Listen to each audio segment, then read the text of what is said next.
Kumpleto kami ngayon, syempre, kasi Sunday.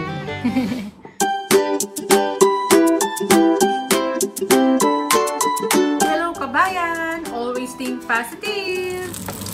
Hello! Good morning! Happy Blessed Sunday po. Yan, kauwi lang namin, galing nagsimba. Tapos, sinalang ko na kaagad to. Ito yung minarinate natin, oh, na baboy kahapon. So, dito ko na lang sa kawali siya niluto. Kasi, kanina ginamit ko tong kawali na to. Kaya, dito ko na rin siya para minsan ang hugasan na lang ba. So, yan.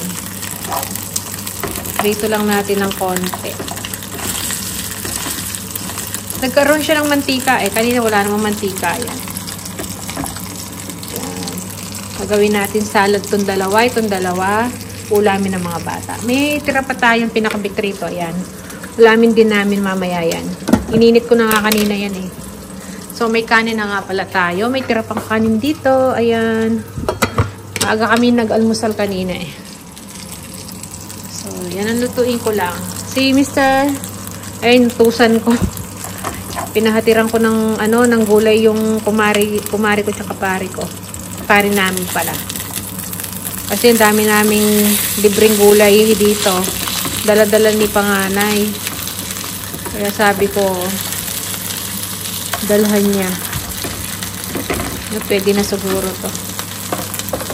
So, ko lang.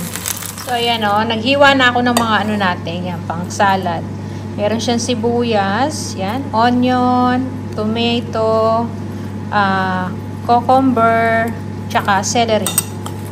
Yan ang mga sangkap niya. Lalagyan lang natin ng suka yan.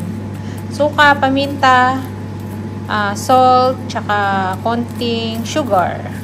Tapos yung ating ang tawag dito? Yung ating pork. Ayun. Kinoconvect pa. Yan. Dinodouble ko siya luto. So, yan. Isasahog natin dito. Lagyan ko ng konting sesame oil yan para medyo mabango siya. Yan, sesame oil.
Kakain na kami ng ulam.